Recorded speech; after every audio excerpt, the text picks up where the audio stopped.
তুই পইরা পরীক্ষা দে, তুই না পইরা পরীক্ষা দিয়ে এ প্লাস পাইয়া এ প্লাস দিয়ে তুই করবিটা কি?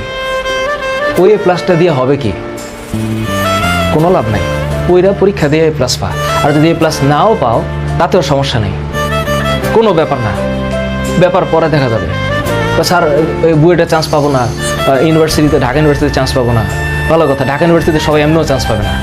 বাংলাদেশে যদি 20,000 ধরো যে 1 লাখ গোল্ডেন এ প্লাস পায়, ধরো তো 1 লাখ কি বুয়েটে চান্স পাবে? আর বুয়েটে চান্স না পেলে কি ওদের জীবন শেষ হয়ে যাবে? চিল, লাইফটা অনেক বড়, সাকসেসের কোনো ল্যান্ডমার্ক নাই, কোনো ল্যান্ডমার্ক নেই। হ্যাঁ, বুয়েটে চান্স পাইলে জীবনে সাকসেসফুল হওয়ার মানে গতানুগতিক সামাজিক ব্যবস্থায় সাকসেসফুল হওয়ার পসিবিলিটি বেশি। আমাদের সমাজ ব্যবস্থায় একটা ঢাকা ইউনিভার্সিটি স্টুডেন্ট যে একটা পার্টে থাকে আর একটা ন্যাশনাল ইউনিভার্সিটি স্টুডেন্ট সেই পার্টে থাকতে পারে না, কারণ সমাজে তাকে ডিভাইড করে দিয়েছে। এটা একটু খুব ভালো, এটা একটু খুব খারাপ। কিন্তু কে জানে ন্যাশনাল ইউনিভার্সিটির ওই ছেলে ঢাকা ইউনিভার্সিটির থেকে বহু গুণে ফাটাই দিতে পারে মারাত্মকভাবে। কোথায় গিয়ে কি হয়ে যাবে ঢাকা ইউনিভার্সিটি স্টুডেন্ট টেরও পাইতে না পারে।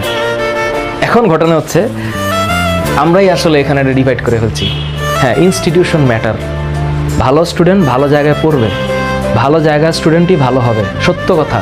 ইনস্টিটিউশন ফ্যাক্টর, কিন্তু ওই স্টুডেন্টই ওই ইনস্টিটিউশনই একমাত্র সলিউশন না, আরও সলিউশন আছে জীবনে।